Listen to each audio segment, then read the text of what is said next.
Welcome to Your Voice.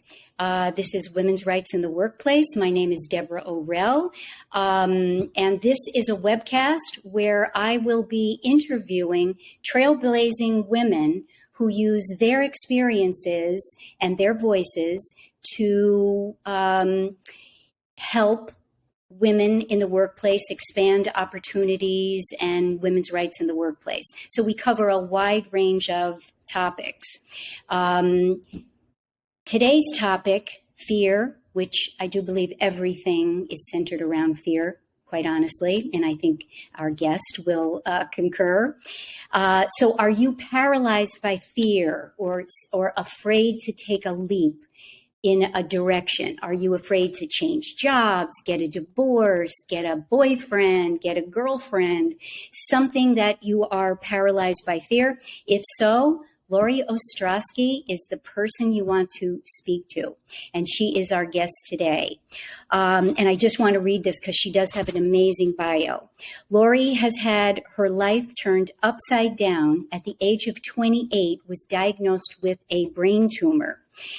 After 3 surgeries and the loss of her balance, hearing, and the feeling in half of her face, Lauree overcame and healed herself from the inside out, which is really the only way you can do it. She discovered firsthand proof of how much power we all have to change our lives physically, mentally, and emotionally for the better.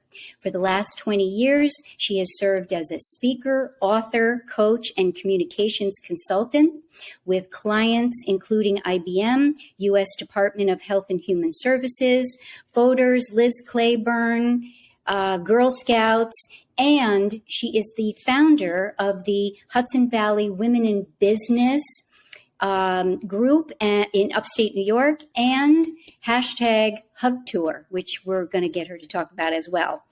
Lauree's memoir, I'm Scared and Doing It Anyway, shares the hospital epiphany that led her to create the life and career she loves. Her second book, Simply Leap, 7 Lessons on Facing Fear and Enjoying the Crap Out of Your Life, is an exhilarating masterclass on how to forge your own path of reinvention. So if you're looking for some serious inspiration and motivation, listen in, please. And you can also find find Lauree's books on her website, simplyleap.com. So please join me in welcoming Lauree to the show today. Hello, Lauree. Thank you so much, Deborah. That was just really lovely. Yeah. Don't you get exhausted hearing about all you've done? Well, sometimes you forget it, actually. I highly recommend people reading your bio to you because, most of us are so focused on the present moment. And actually, fear is one of those things that we get caught up in about the present moment, that we forget how capable we are and that we've already proven how capable we are. Our bio tends to remind us. Exactly. So that's a perfect segue into, so that was my synopsis of your story. So talk about what that experience was like at 28, getting such a profound diagnosis, and segue that into how that was the catalyst or the motivation or the inspiration that got you on the path you're on now. Yeah, so I would say, one of the things I admit to almost immediately is being an A student. So an A student can be, it doesn't necessarily mean the grade. It means how we approach, especially, elementary school and growing up, that, 3rd grade was a comfortable place for me, that I knew exactly what was required. The structure in that classroom was very clear. The rules were clear and up on the board. I could live and I could succeed within that very clear structure. And as an adult, I still look for that structure, and my fellow A students do as well. At 28, I was hardcore A student. I was on a career path that my parents were very proud of. I had my 401k that I was contributing to. I was dating the boyfriend that my mom loved. And then this happened. And I think that most of us, the longer you live, the more likely you are to have at least one of these moments where the path you think you're on takes a turn, an unknown turn, and then we're left realizing what really is within our control, how much is truly out of our control, and what's really important. And one of mine happened to be at 28. And so while I'm still an A student, I had a lot in that moment and the months following that that kind of allowed me to make some bigger choices. Because when you face something really scary, it changes what the smaller scary things feel like. Because quitting my job felt completely scary. Disappointing people in my life felt just horrifying to consider. What will people think if I do something that, that is against the script, that's out of the structure? And when something big happens, it allows us to, and it really allowed me to say, okay, what's the bigger picture here? What's really important? And our life is so, so precious. So I felt leaping felt easier to me after that. So you make it sound so simple, though, because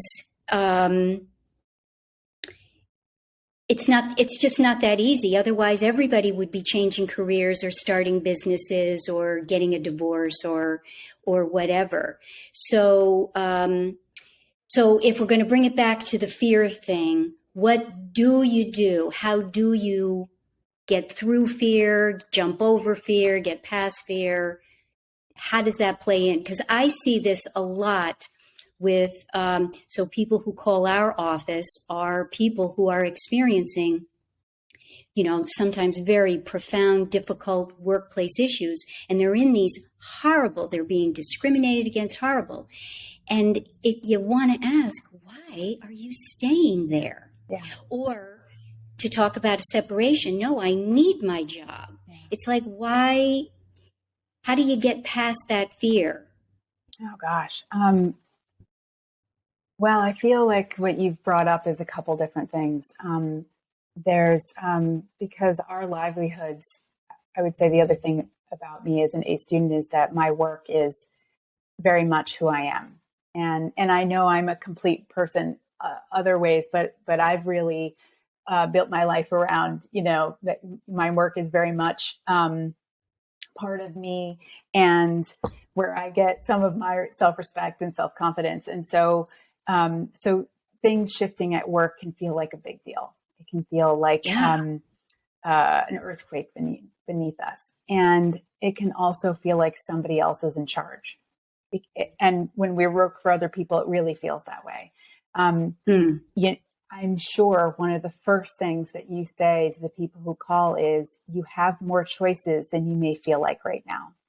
And absolutely, and that is what I experienced from a hospital bed. The weakest, literally and figuratively, moment of my life was, in an ICU, and, tubes, everything, and feeling really at the mercy of doctors, nurses, prognoses, you name it. And that's when it became very clear to me what we have control over. And you don't have control over what your employer is going to do, but you still have options. And I still had options from inside that bed. And what I had control over, and what we all do in every moment, no matter what's happening, is we have control over what we think about something that's happening around us, not to us, but around us. That is very important. There's what's inside of us, and then there's what's happening outside of us. So what's happening, we have a choice around what we think about it, how we think about it. The words we use with ourselves and other people, the people that we surround ourselves with, which is fantastic why they're calling you, because you need people in your corner. And let's be clear, not everybody is capable of being in your corner as much as you may need in any moment. I can have an entire conversation with you about choosing people. But, these are the things you have control over. You have control over how you think about something, the words you use, how you talk about it with others, who you surround yourself with, and therefore how and what their capability is in reflecting those specific words and feelings and beliefs back to you. That's really important. And then you have control of the choices that you make out of that situation. So I could choose from inside a hospital bed that I was going to focus on my health, that I was going to find joy even from within that room. If I could see outside the window, I couldn't at some points because my hearing and my sight wasn't working with even a TV screen. So I invented elevator music in my mind. I was humming in my mind.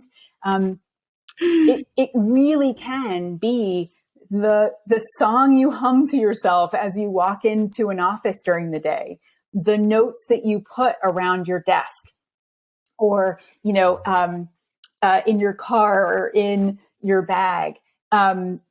These things really matter because it's you talking back to yourself. And that is just has an incredible opportunity there. I guess I don't want to go too far into that. I want to throw it back to you, but these are the things that I feel like we really have control over. Yeah. No, I want you to keep going because this is exactly what people want to hear. It's how, like what are the first 3 steps kind of thing, from a marketing standpoint, but what do you do exactly? When facing fear. Facing a situation that feels out of your control. Yeah, we'll create a scenario of a woman who's in a job she hates. The money is adequate, but it is not reflection of her value. And she's got a couple of kids, so she can't just make the choice on her own or for her own. So how does she get the strength or the courage or to get over that fear of she's worth more? Where does she want to go? What do you want to do? I would. Feeling helpless. Yeah, I would say, there's the feeling like something is out of our control or either out of control or out of our control. And the truth is something may be out of control, but there's always control that we have. It's our own control. And these are the things that I listed before that you have control over. Every day you have a choice of what you're telling yourself, what you're believing, the words you're using, affirmations or whatever works for you, prayers, how you encourage the people in your life to reflect those back to us. Even kids love, remind mommy to blank, to believe this. Kids like to do those kinds of things, especially if they're telling adults what to do. And affirmations can be kids telling adults to believe in themselves. And then it comes to the choices that we make out of this situation. And that's really what you're asking here. And so I look at it 2 ways when I work with clients. And one is short-term, and short-term could be today, this hour, the next 3 weeks, this year. It depends on however you want to approach short-term. And then long-term, which is longer than whatever short-term is. And short-term, and you can work on both at the same time. This is what I do with my clients. So what you're working on in the short-term is what can you do today or in this hour or in this next meeting, in this next conversation, to support yourself as much as possible. Is it those affirmations? Is it asking another colleague to come into the meeting with you because having buffers is really helpful? Is it rescheduling around a time that works better for you that day because you'll feel more empowered than working on their time? Are there things, what are the things, it's not are there, what are the things that you can do in this moment, in this hour, in this week, in this year, to make your current situation more amenable to you? So that takes a bit of effort. And part of that is to believe that you're worth it. to believe that it's possible to shift your current environment, even taking very small steps. And I realize that it's a lot to believe both of those, but I think you and I know that that's true given our own life experiences, right? That it doesn't feel like in the moment, but if any of us go into the past, we could probably call up a couple instances where little things made a big difference. So remember that you are believing that you're worth it, that you're worth making this moment, this conversation, this next meeting, this next year more amenable to you. You're worth that. And that it's possible to shift things even in small ways if you stay committed and consistent with those small things. That's short term. And then I would look at, and long term. So long term is you're leaving, you're getting a better job, you're, finding the support that you need, or finding colleagues that respect and value your contribution. And I know that to be successful in making a shift requires some creativity, some openness, some self-confidence. Totally.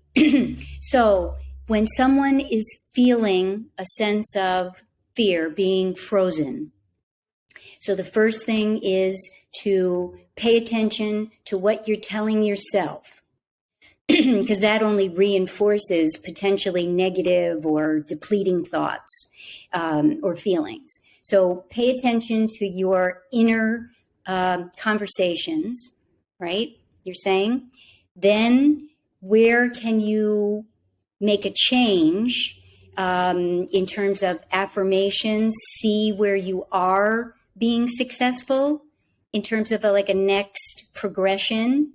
And then to what you're saying here is to, and I just lost my train of thought, but so then you take it to the next step, which you just said. I'm sorry, just repeat that in terms of. Yeah, you don't know what I'm saying. The more open you feel in this moment, the more in control you feel of this moment where you are right now, the more open you'll feel, and you'll be able to see more opportunities, or you'll feel like you deserve more opportunities than exist right now.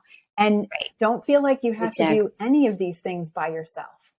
There are people who believe in you. There are organizations like yours, and others, and